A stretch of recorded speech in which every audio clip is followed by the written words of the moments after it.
She would go clean houses in suburban areas, and would sometimes do houses in rural and wine regions, as we lived near both. She would leave business cards at local shops, and she got most of her business this way, and some through referrals and word of mouth. One day she got a call from a lady who sounded like she was around 60, asking Mom to clean her old farmhouse. She made a lot of odd demands, and Mom would usually meet clients before taking on new business. In this case, the lady didn't want to meet Mom, and she said she would leave the keys under the front doormat. Mom agreed, mainly because the lady was quite obviously wealthy and was offering to pay Mom substantially more than she would reasonably expect. Mom went to the house on a Monday morning and said she already felt unnerved by the long driveway.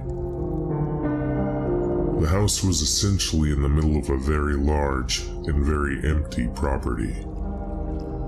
She found the keys and started cleaning. About an hour into the clean, she hears the back door shut. Mom was told that no one would be at the house, so she immediately felt unsafe. She stood frozen in the kitchen for what she said felt like 3 to 4 minutes, although she said it could have been much longer. She could see no other cars on the property. She wanted to leave immediately but had 2 rooms left to do, both of which were bedrooms. She said as time passed and she heard nothing else, she decided that perhaps it was nothing, or perhaps something had fallen and it wasn't the door after all. She walked up the hallway and stepped into the bedroom. All over the bed were black and white photos. As Mom got closer, she realized the photos were all of her. Some were taken at our family home. Many others were taken at other houses Mom would clean. Some were taken through windows or over fences. She used the house phone to call the police and immediately drove to the end of the driveway. The lady ended up being investigated, but continued to claim that it was a break-in. After some time, the police stopped with their searching, and we ended up moving to a new town 4 months later. Every time Mom tells me this story, I get serious chills. Absolutely a true story, too. To this day, my mom thinks the lady had something to do with it. But why? And for what purpose?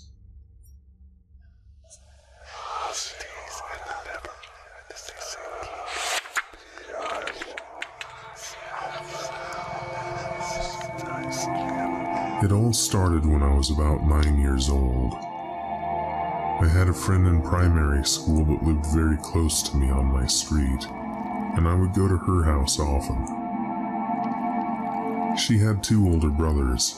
One was in his 20s, and the other was 16. I used to train to be a gymnast, so I was very thin, and my parents would often drop me at my friend's house after gym. I would still be in my gym clothes, usually lycra shorts and a midriff tank top, and one hot day I took my jacket off. Her 16-year-old brother, let's say his name is John, walks in and sees me in my gym clothes. He just stops and stares at me, and then asks if he can show me and my friend Jane something. He takes us into his room and closes the door and starts showing us his Pokemon cards. I like Pokemon, so we chilled there for about 15 minutes. But Jane is acting really nervous and keeps saying she wants to go and play on the trampoline. I give in and we go. I say thanks for showing us the cards and we head outside.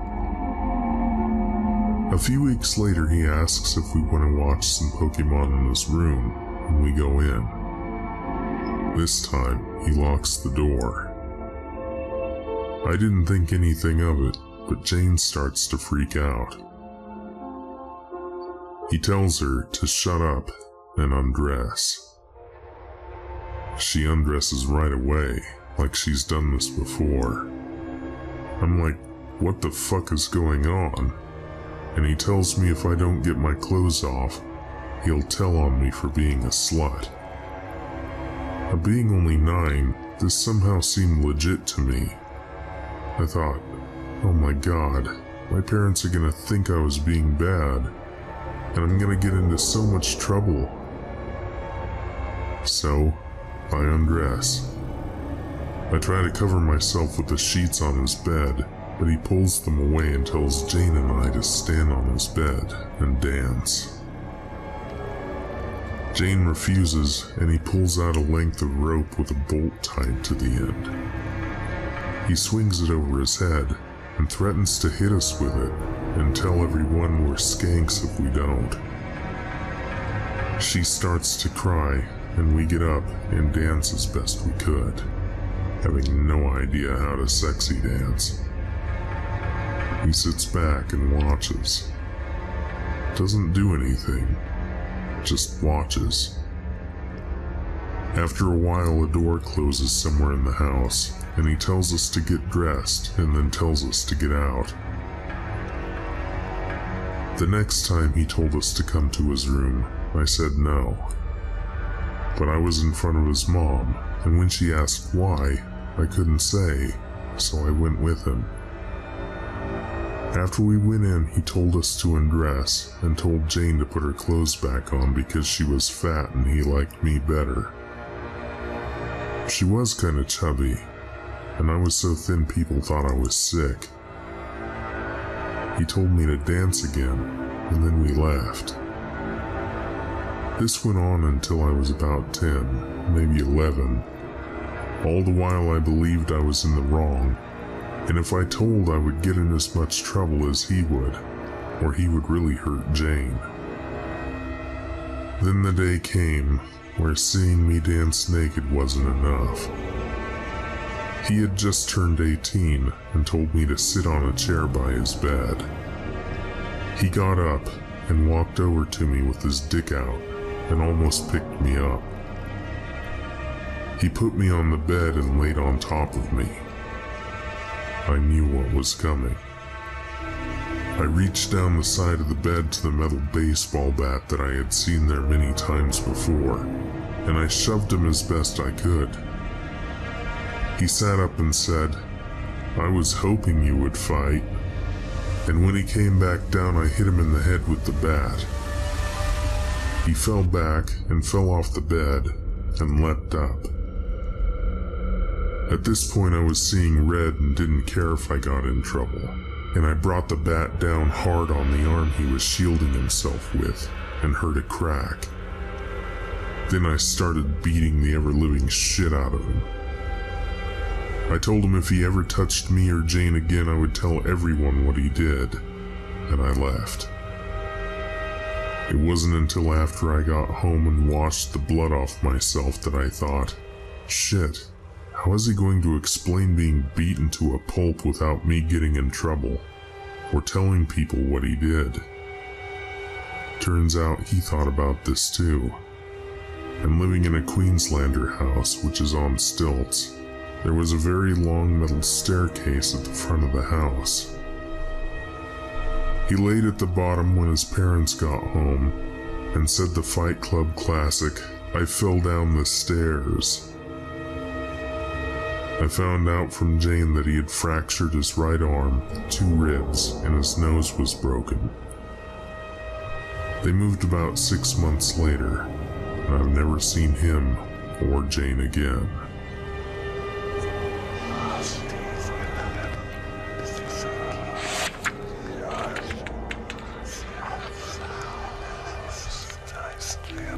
During my early 20s, I worked as a meter reader in Iowa City, Iowa. A meter reader is the person who records how much electricity, gas, or water you've used each month. If your meters are on the inside and you want an accurate bill, a meter reader must enter your home, whether you're there to let them in or not. Just to clarify, we only entered homes if consent was given when the customer first signed up for service. Customers also provided us with keys if necessary. Entering a home when the owner isn't present is something that I never got used to. No matter how loudly I knocked, I never shook the uneasy feeling that I wasn't welcome. The inside of a home is the ultimate private space. A home's exterior is just the image of ourselves that we project to the rest of the world. But the further you venture inside, the closer you come to truly seeing what kind of a person lives there. And if you want the raw, unfiltered truth, head for the basement. I hate basements. I've seen walls that looked like giant static-filled TV screens until I realized it was roaches scurrying across a white background. Cobwebs so thick and dusty that it looked like the cotton candy machine exploded at the Spider County Fair. I've seen rats, snakes, feces, weapons, neglected children, abused pets, homeless squatters, massive hordes, bizarre sexual items, a makeshift meth lab, and even a coffin. There are rational explanations for all of these things. Well, maybe not the coffin. But there was one basement where what I found was beyond the grasp of logic. And that's what made it so terrifying. It was an old apartment house. From the outside, it looked like every other house on the block. I entered the back door and found myself at the top of a staircase. I ran my hand along the wall until it grazed a light switch. I flipped the switch, but no lights turned on. I wasn't carrying a flashlight. A typical route involved 5 or 6 hours of walking, so I carried as little as possible. Oftentimes I used the light from my handheld screen, but it only illuminated whatever was about a foot in front of it. So, armed with the world's worst lantern, I made my way down into the darkness. Once at the bottom, I blindly shuffled across the room, one baby step at a time. With arms outstretched and head down, I eventually reached the far side of the basement. I shined the dim light from my handheld along the wall and discovered 2 doors. Each door led into its own small room. I chose the door on the right and found the meters in the far corner. As I entered the reeds, I began hearing noises coming from the other room. Something was moving, and there was whimpering that grew louder the longer I listened. I eventually realized it was a dog. It sounded weak and distressed. I tried to open the door, but it was locked. At this point, the dog was scratching the other side of the door. I felt helpless. I reported it when I got back to the office, but I couldn't shake the thought of that dog. It stuck with me over the next month, until it was time to return. So there I was, 1 month later, back within that basement. At least this time I knew where the meters were located. I shuffled back to the little room on the right, while keeping my ears open for any sounds coming from the other room. This time, I heard nothing. I read the meters and started making my way back, but I couldn't shake the memory of that dog. Was it still trapped inside that room? My curiosity got the best of me. I stood outside the door for a few moments, listening. Still nothing. That's when I made a huge mistake. I tried to open the door. I had no more than jiggled the doorknob when I first heard it. Screams. Blood-curdling screams unlike anything I'd ever heard. Sounds that I didn't think a human was capable of producing. Short, piercing, high-pitched shrieks followed abruptly by a low, drawn-out, guttural moan that ultimately morphed into something that I can only describe as crying, but much louder. It was all over the place, like some sort of psychotic freeform jazz. I stumbled backwards, nearly losing my balance. I shouted something like, "Hello? Who's in there?" There was no response, just screams. "Are you okay? Do you need help?" Still no response, just more screams. There was no doubt that I yelled loud enough for him to hear me. He didn't want my help. He wanted me gone. I fumbled my way through the darkened room toward the exit. When I reached the top of the stairs, I just stood there, listening. I was trying to wrap my mind around what I was hearing. I waited for the screaming to stop, but it never did. When I finally left, it was still as loud and demented as when it began. I felt relieved, but that quickly vanished when I realized I had to do it all over again next month. I reported what I heard, but again, nothing came of it. As my return drew nearer, a sense of dread grew inside me. What kind of lunatic sits alone in total darkness and silence? My mind created endless explanations for what kind of hell lay beyond that door. By the time I returned, I'd built him up in my mind so much that anyone other than the devil himself would have been a letdown.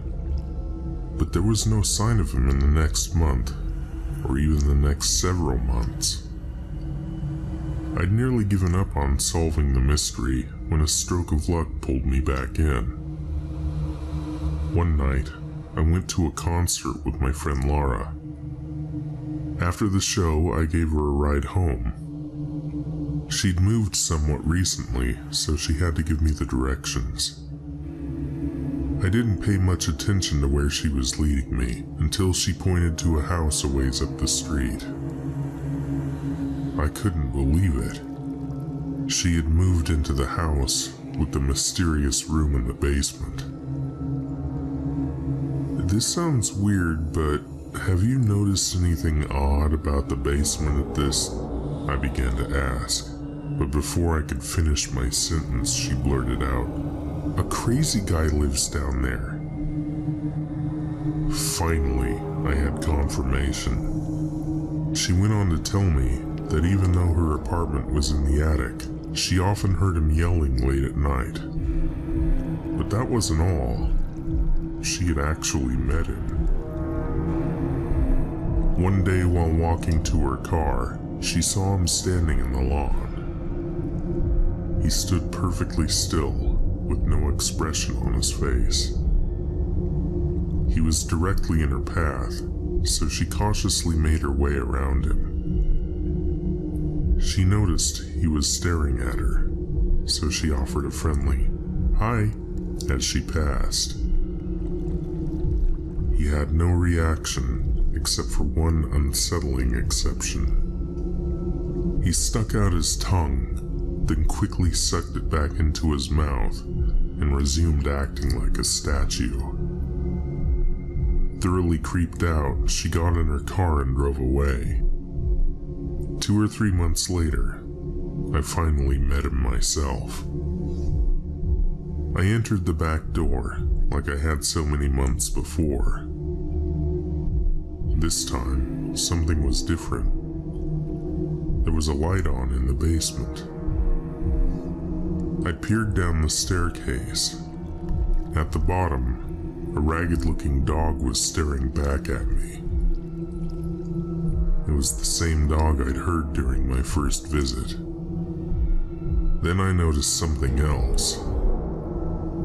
Behind the dog, I could see a pair of bare feet. The ceiling blocked my view of the rest of whoever was standing there, but it didn't matter. I knew it was him. I should have left right then, but I didn't. I know this probably doesn't make sense, but at this point, my desire to finally get some answers outweighed my fear. I shakily called out, "Meter reader," and started to make my descent. As I made my way down, more of him was revealed. He looked to be middle-aged. His head was shaved, and his eyes were wild. He was wearing pants but no shirt. What I remember the most was how lean and sinewy his body looked. It had the look of a body that was never at rest. I explained who I was and what I was doing there. To my surprise, not only did he talk to me, but he actually sounded somewhat normal. The volume and pitch of his voice was odd, but he said the same sorts of things that people typically said to meter readers. I even started to doubt whether or not he was the same man I'd heard screaming, but his behavior slowly removed all doubt. As I read the meters, he rapidly paced back and forth. He was constantly wringing his hands together and spastically cocking his head from side to side. The longer he talked, the more agitated he became. He began grimacing, and little verbal tics started popping up in his speech. Every so often he'd blurt out a loud "aw" in the middle of a sentence. He was trying to suppress these sounds, but he was losing the battle. I started to make my way to the exit. He followed. His verbal outbursts grew louder and more frequent. I was petrified. When I reached the stairs, I drew our conversation to an end and said goodbye. As I turned to head up the staircase, he could no longer hold it in. Screams. The very same unforgettable screams that I had heard coming from the locked room. I ran up the stairs as fast as my legs would carry me, flung the door open, and rushed back into the daylight. A month or two later, I had a couple of friends, including Laura, over to my place. I was excited to tell her about my encounter, but as I was relaying what happened, I could tell that something else was on her mind. When I finished telling my story, she told me about something she'd seen a couple of weeks earlier. One day, she noticed lights flashing outside her window. She looked outside just in time to see police officers placing the man from the basement in the back seat of a squad car. She later found out from another tenant that he had attacked someone with a knife. That was the last we ever saw of him. I don't know what became of the man in the basement. I like to think that he got the help he needed, but maybe that's just because I'd rather not think about the alternative.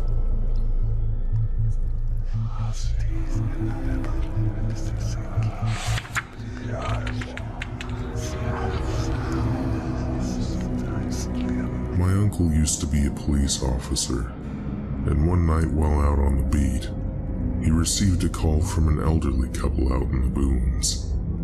So he and his partner went to check it out. When they got there, They approached the elderly couple's house very nonchalantly, because it was the Boones, and they figured the couple had called in some sort of animal report. Nope. The couple had called in a report of strange chanting noises coming from behind their house by a bayou. Well, my uncle said, and I'm using his own words here, "No fucking way I'm going near a goddamn bayou at 2 in the morning." To which his partner replied, "Fine, stay by the elderly couple. They'll protect you." So as I recall, the partner walked off to the bayou and was gone for roughly 3 minutes before he screamed for my uncle.